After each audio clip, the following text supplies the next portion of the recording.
Welcome to another vlog. আমি doctor Joydeb.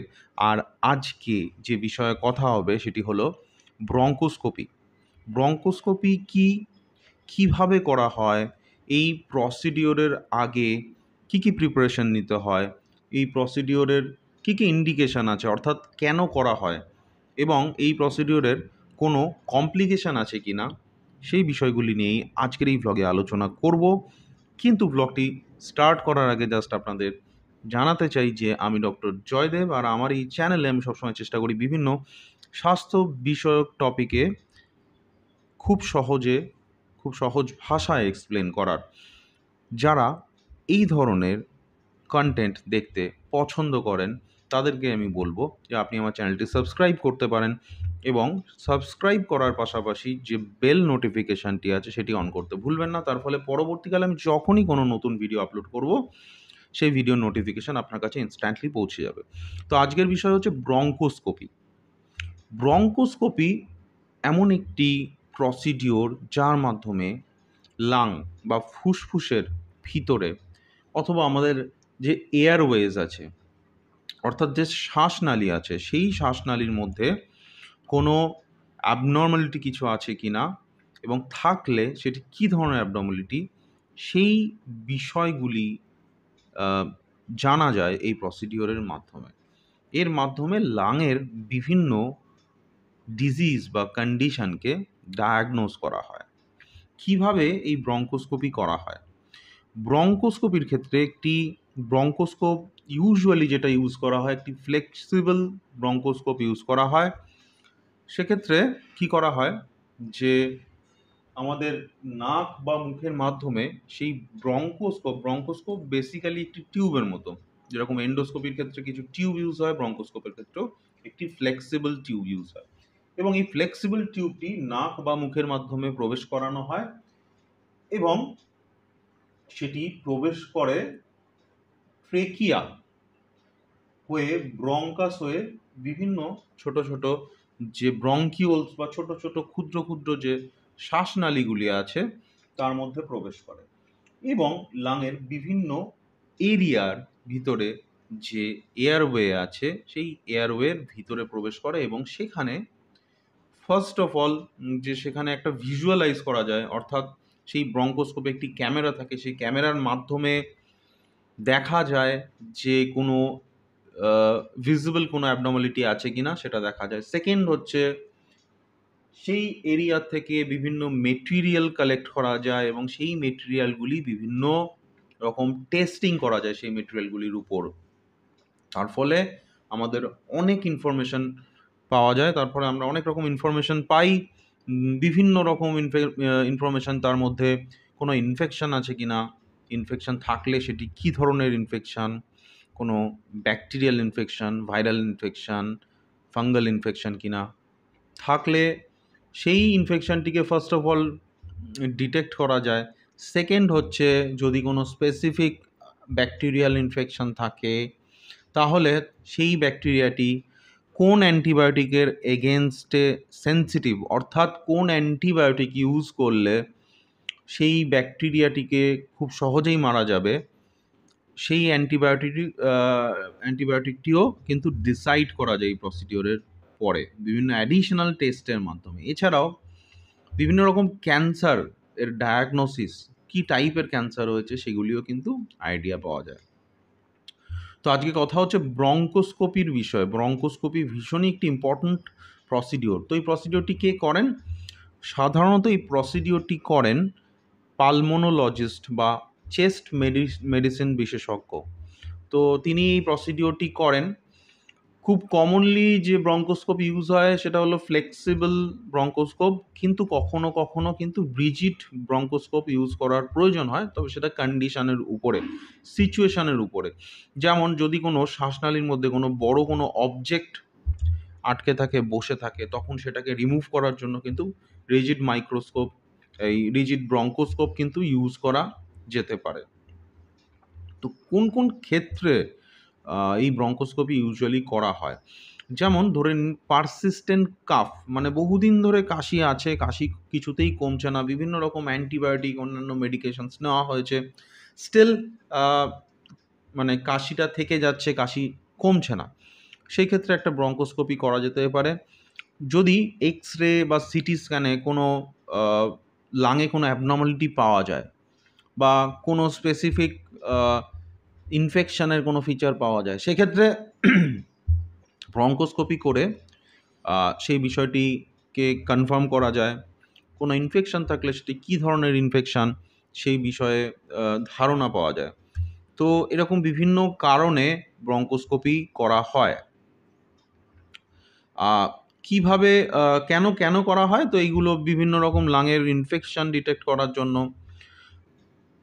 কখনো কখনো এক্স রে বা সিটি স্ক্যানে যদি কোনো সাসপিশন থাকে যে লাংয়ের মধ্যে কোনো টিউমার বা ক্যান্সার কিছু আছে, তো সেটার ডায়াগনোসিস প্রপারলি করার জন্য কিন্তু ব্রঙ্কোস্কোপি করা হয়ে থাকে।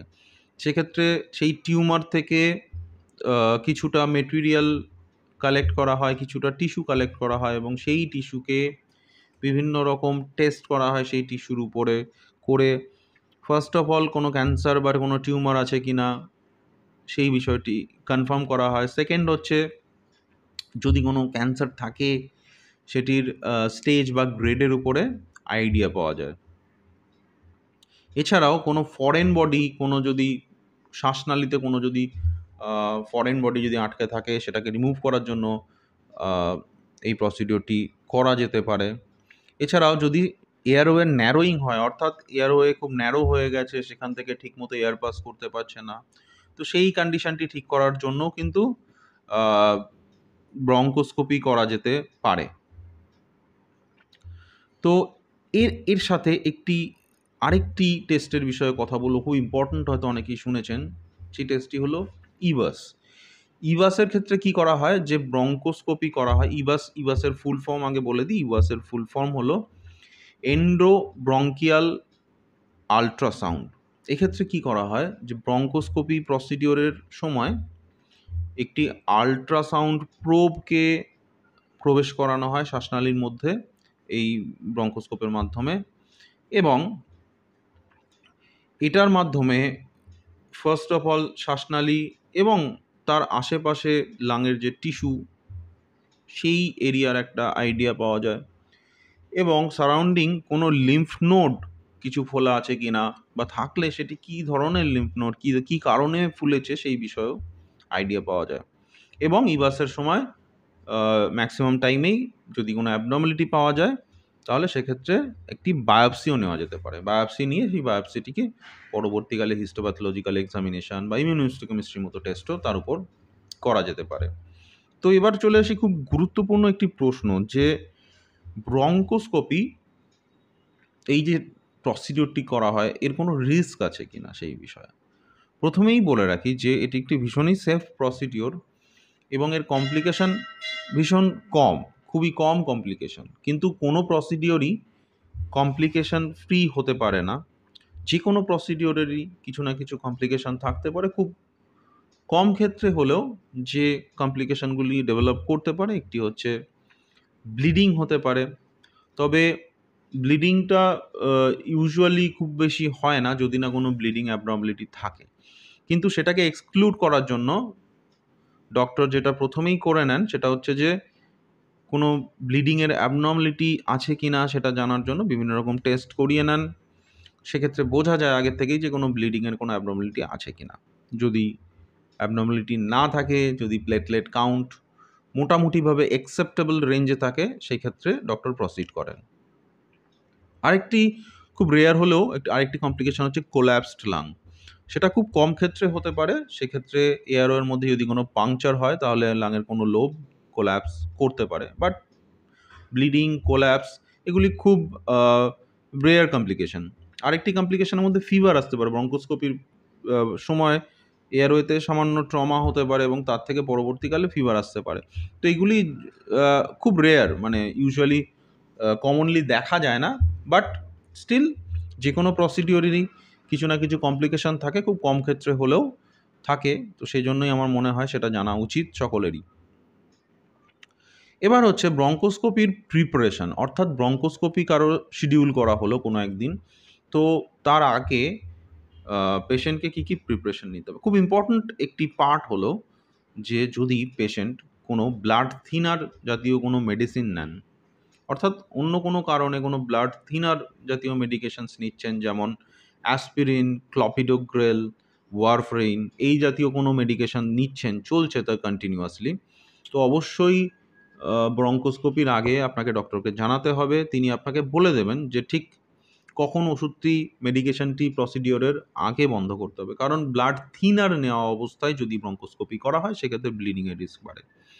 সুতরাং সেই ধরনের কোনো মেডিকেশন নিলে অবশ্যই সেই হিস্ট্রি ডক্টরকে দেবেন, সেটা ডক্টরের কাছে গোপন করবেন না, এবং ডক্টর আপনাকে বলে দেবেন যে ব্রঙ্কোস্কোপির কত আগে সেই মেডিসিনটি কখন বন্ধ করতে হবে এবং কতদিন বন্ধ রাখতে হবে।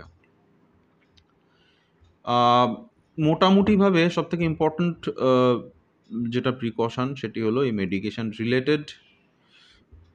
তো এবার একটু জাস্ট প্রসিডিওর সম্পর্কে একটু আলোচনা করা যাক, যে প্রসিডিওরটি বেসিক্যালি কিভাবে হয়। ইউজুয়ালি যেটা করা হয় সেটা হচ্ছে যে পেশেন্ট শুয়ে বা বসে হেলান দিয়ে থাকতে পারেন, সেটা কোন সেটআপে হচ্ছে তার উপর ডিপেন্ড করছে। এবং এই ক্ষেত্রে যেটা করা হয়, একটি সিডেটিভ জাতীয় মেডিকেশন ইন্ট্রাভেনাসলি দেওয়া হয়, মানে এটা বেসিক্যালি রিল্যাক্স করার জন্য, কারণ যেহেতু একটি ফরেন বডি শ্বাসনালীতে প্রবেশ করছে, তো সেখানে ইরিটেশন হওয়ার চান্স থাকে, কাফ কাফ হওয়ার চান্স থাকে, তো সেক্ষেত্রে যে সিডেটিভ দেওয়া হয় সেটা দিয়ে রিল্যাক্স করা হয়। এছাড়াও আরেকটি যেটি করা হয় সেটা হচ্ছে যে অনেক সময় লোকাল কিছু অ্যানাস্থেটিক স্প্রে জাতীয় কিছু দেওয়া হয়। সেটা কি করে, সেটা হচ্ছে যে লোকাল যে শ্বাসনালীর জায়গা যেখান দিয়ে ব্রঙ্কোস্কোপ যাবে সেই জায়গাগুলোকে অবশ করে। তার ফলে কি হয়, গ্যাগ রিফ্লেক্স বা কাফ রিফ্লেক্স এগুলো কমে। তার ফলে কি হয়, প্রসিডিওরটি সঠিকভাবে করা যায়। এবার যেটা বললাম যে প্রসিডিওরের সময় আয়দার নাক বা মুখ দিয়ে একটি ব্রঙ্কোস্কোপকে প্রবেশ করানো হয় এবং ভিতরে শ্বাসনালীর ভিতরে দেখা হয়। তো ব্রঙ্কোস্কোপের মধ্যে একটি ক্যামেরা থাকে, ক্যামেরা দিয়ে ডাইরেক্ট দেখা হয় কোনো অ্যাবনর্মালিটি কিছু আছে কিনা। যদি কোনো অ্যাবনর্মালিটি থাকে তো সেখান থেকে টিস্যু বা মেটেরিয়াল কালেক্ট করা হয়। অনেক সময় ব্রঙ্কো অ্যালভিওলার লাভাজ বলে একটি প্রসিডিওর আছে, সেখানে কি হয়, কিছু নর্মাল স্যালাইন জাতীয় মেটেরিয়াল দেওয়া হয় এবং ভিতরটা ওয়াশ করে সেই ওয়াশড মেটেরিয়ালটাকে কালেক্ট করা হয়। যদি ওর মধ্যে কোনো ইনফেকশন থাকে, কোনো অ্যাবনর্মালিটি থাকে, কোনো ক্যান্সার থাকে, তো এই ওয়াশড যে ফ্লুইড, ব্যাল ফ্লুইড বলা হয়, সেই ফ্লুইডের মধ্যে চলে আসে এবং সেই ফ্লুইডটাকে এক্সামিন করা হয়। তার মাধ্যমে একদিকে যেরকম কোনো ইনফেকশন থাকলে সেই ইনফেকশনকে ডিটেক্ট করা যায়। সেকেন্ড হচ্ছে যদি কোনো রকম ক্যান্সার বা অ্যাবনর্মাল কোনো সেলস থাকে, তো সেই ওয়াশড ফ্লুইডের মধ্যে সেই সেলস চলে আসে এবং সেই সেলকে পরবর্তীকালে এক্সামিন করা হয়, করে কী ধরনের অ্যাবনর্মালিটি আছে সেটা ডিটেক্ট করা হয়। এবার জেনে যাই যে এই প্রসিডিওরের পরে কি হয়। এই প্রসিডিওরের পরেই ইউজুয়ালি ২-১ ঘন্টা অবজারভেশনে রাখতে হয়। কারোর ক্ষেত্রে একটু বেশিও রাখতে হতে পারে, যে কোনো কমপ্লিকেশন কিছু হচ্ছে কিনা সেটা দেখার জন্য ইউজুয়ালি ডক্টর অবজারভেশনে রাখেন। এবং এই প্রসিডিওরের পরে যেহেতু অ্যানাস্থেশিয়া, লোকাল অ্যানাস্থেশিয়া দেওয়া হয়, তার জন্য কি হয় যে একটু নামনেস থাকে এয়ারওয়েতে। তো তার ফলে কি হয় যে খাবার ঠিকঠাক গিলতে সমস্যা হতে পারে। সেই জন্য কি করা হয়, এরপরে কয়েক ঘন্টা কিছু খাবার দেওয়া হয় না, যতক্ষণ না এই নর্মাল রিফ্লেক্স, সোয়ালোয়িং রিফ্লেক্স এগুলি ঠিকঠাক চলে আসে এবং নামনেস চলে যায়, ততক্ষণ অবধি ওয়েট করা হয়। এবং তারপরে প্রথমেই যেটা করা হয়, একটু সিপস অফ ওয়াটার দেওয়া হয়, অল্প জল খেতে দেওয়া হয়, এবং সেগুলো খেয়ে যদি কোনো সমস্যা না হয় তাহলে লিকুইড ডায়েট বা সলিড ডায়েট পরবর্তীকালে ডক্টর অ্যালাউ করেন। এবার বলে দিই আরেকটি ব্যাপার, সেটি হচ্ছে যে যদি ব্রঙ্কোস্কোপি করার পরে কোনো সমস্যা হয়, সেক্ষেত্রে কি করা উচিত। ইউজুয়ালি যে বিষয়গুলি খেয়াল রাখা উচিত, যে ব্রঙ্কোস্কোপি করার যদি ২৪ ঘন্টা পরেও জ্বর আসতে থাকে, সেক্ষেত্রে আপনাকে ডক্টরের পরামর্শ নিতে হবে।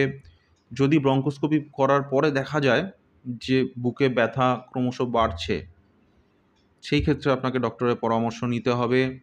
যদি ব্রঙ্কোস্কোপির পরে দেখা যায় শ্বাসকষ্ট হচ্ছে বা শ্বাসকষ্ট বাড়ছে কোনো কারণে, তো সেই ক্ষেত্রেও ডক্টরের পরামর্শ নিতে হবে। এবং যদি দেখা যায় যে ব্রঙ্কোস্কোপির পরে সিগনিফিক্যান্ট অ্যামাউন্টে বেশি পরিমাণে ব্লাড আসছে এবং ক্রমাগত আসতে থাকছে, তাহলেও কিন্তু আপনাকে ডক্টরের পরামর্শ নিতে হবে। তবে ইউজুয়ালি এগুলি খুব একটা হয় না, খুবই সেফ প্রসিডিওর এবং ম্যাক্সিমাম ক্ষেত্রেই কোনো কমপ্লিকেশনই হয় না। তাও অ্যাটলিস্ট জেনে রাখা, যদি এরকম সমস্যা কিছু হতে থাকে তাহলে আপনাকে অবশ্যই কিন্তু পালমোনোলজিস্টের করতে হবে, কনসালটেশন নিতে হবে। তো আজকের এই ব্লগে আলোচনা হলো ব্রঙ্কোস্কোপির বিষয়ে। ব্লগটি কেমন লাগলো একটি কমেন্ট করে অবশ্যই জানাবেন। ভালো লাগুক, খারাপ লাগুক, যাই লাগুক, আপনি একটি কমেন্ট করে আপনার মতামত জানাতে পারেন। এই বিষয়ে যদি আপনার কোনো প্রশ্ন থাকে সেটিও কমেন্ট করে জানাতে পারেন। চ্যানেলে যদি নতুন হন এই ধরনের স্বাস্থ্য বিষয়ক আলোচনা দেখতে, আমার চ্যানেলটি আপনি সাবস্ক্রাইব করতে পারেন এবং সাবস্ক্রাইব করার পাশে তার পাশে যে বেল আইকনটি আছে সেটিও প্রেস করতে ভুলবেন না, কারণ বেল আইকন যদি আপনি প্রেস না করেন সেক্ষেত্রে আমার নতুন ভিডিওর নোটিফিকেশান আপনার কাছে পৌঁছাবে না। তো আর যদি ভিডিওটি ভালো লাগে একটি লাইক দিতে ভুলবেন না। ভিডিওটি যদি ইনফরমেটিভ মনে হয় আপনি সোশ্যাল মিডিয়াতে শেয়ারও করতে পারেন। Till then, take care and stay fit, be healthy. আর একটি কথা, হ্যাঁ, এই ভিডিওটি যারা দেখছেন, যদি কারোর ব্রঙ্কোস্কোপি হয়ে থাকে প্রিভিয়াসলি, তাহলে আপনি কিন্তু আপনার এক্সপিরিয়েন্সও শেয়ার করতে পারেন আমার সাথে কমেন্ট সেকশনের মাধ্যমে। ওকে, আজকে এটুকুই। পরবর্তী ব্লগে অন্য কোনো বিষয়ে আলোচনা হবে। Till then, take care and stay fit, be healthy. Thank you.